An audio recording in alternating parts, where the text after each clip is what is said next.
Hi guys, welcome back to a brand new video today. Riser Dawn here. Today guys, I'm going to be talking about my ship build once again and how you can min-max the build overall. So right now the build that I'm currently running is a combat based ship build, meaning that it has high turning. So I'll show you exactly what my parts are. So I'm rocking the brisk iron trim. The reason why I'm using the brisk iron trim instead of the the faster hulls, such as the brisk light iron framing, which gives 16 speed, and this only gives 7 speed, is because this has 30 turning. That is just insane. And turning recently got fixed, so I'll show you exactly how drastic it is. So this is with 30 turning, so I have a total of like 90 turning, and this is literally how fast I can turn, guys. As soon as I start up, boom, I can basically make a full turn super wide.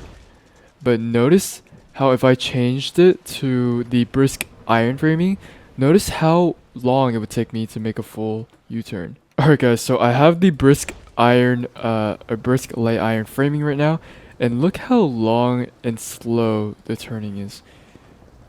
It is just so slow, but it does give a lot of speed. But when you have the brisk iron framing on, the 90 turning is so noticeable, especially when you're fighting brigs that you have to circle around. I mean, most of the time it takes like 3 shots from the with heavy exploding shells. But you know, with the turning, it just makes it so much easier to aim and to finish them off quickly. And especially in this meta right now where you have to basically sink a lot of ships to put into your fleet, I highly recommend having 90 turning. So now we're going to go back to the shipyard. And so, yeah, I'm going to take that off real quick and apply the iron trim again. And so for my other parts, I'm rocking the enhanced iron carronades. You can also put on the mortar, the enhanced howitzers. This one has really great range and is pretty spammy. So, I mean, I don't have it on because I don't like mortars. They're kind of buggy right now, so they also take up your speed, so not really worth using right now in my opinion. And then I have 4 robot launchers, which add 350 defense and 5 stability for each of them, which is huge. Honestly, this is probably the best attachment in the game right now, so definitely use it for 100 stability. Gives me a lot of defense as well. And then for my sailcloth, I have the archaic warship sailcloth, which gives me 13 resistance, 35 speed, and 10 turning, which is huge. Probably the best sailcloth in the game right now because it does give that resilience. Even if the Willow sailcloth gives you 36 speed, it simply does not have resilience, which contributes to the speed. I have the armored steel battering ram, which contributes to my defense, and it's probably the best enchantment for the build, as well as the battering ram, which gives you the most battering power out of all battering rams right now. That's a new part right there. Alright, let's talk about artifacts now, because your deckhands, basically they can carry artifacts once they're, I believe, to a certain level. Mine are currently legendary, so these 3 can carry artifacts. I already have frayed lead lines on these 2, but we're going to talk to Dodson and check out exactly what we can put on her and analyze which artifact is the best. So we're going to go find Dodson right here. Alright, now press about artifacts, give artifact, and let's look at our options. So we have the golden bolt crash resistance. So this one is not really that important because chances are you're not going to be crashing your ship into anything unless you're like always doing it clumsy. But yeah, not very important. The lucky coin is really good if you're like sinking a lot of ships and you're getting like collecting the sealed chests from the boats. But honestly, sealed chests right now it's kind of lackluster.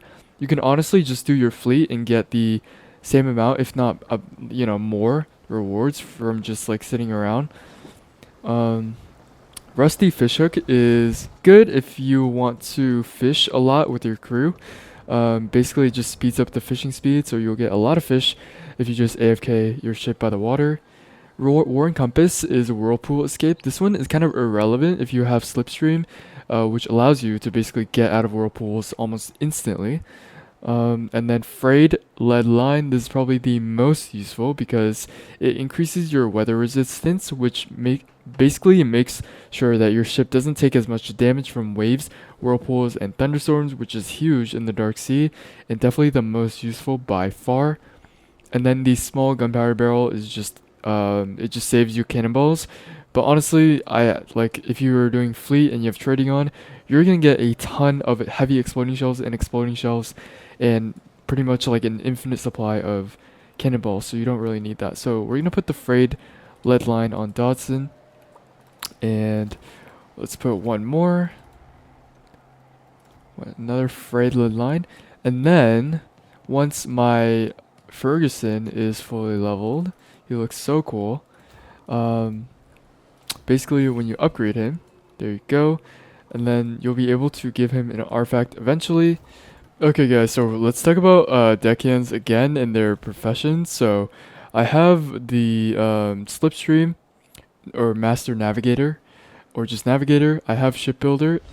I have cannoneer, and then for the last one, honestly, it'd be whatever you want. But if I talk to Ferguson, basically this is what it looks like. These are your options. So these three you want: the cannoneer, navigator, and shipbuilder. But for the last three, honestly, it's all up to you. Personally, I think enchanter is kind of useless because you have Enazor, who is currently broken right now, but eventually he'll be fixed. Or you could just find an enchanter in any town. Chef will basically make you cooked meals, but I believe those meals are pretty useless most of the time because you can just make way better meals with Kraken meat and wheat and just make infinite burger buffets. For the merchant, it could be useful. You could buy like probably equipment from them, and then you could like level up your deckhands, loyalty, and then yeah, I'll probably do the merchant option, and he will probably end up selling you a lot of things. But yeah, in order to upgrade them, you'll need these, and honestly, with the fleet system right now, it's pretty easy to get all of this.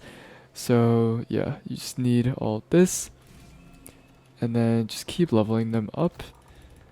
I don't know if I can anymore. Okay, I still have more. Wow. And then 12 pearls and jade pearls. Oh wow, I still have a lot.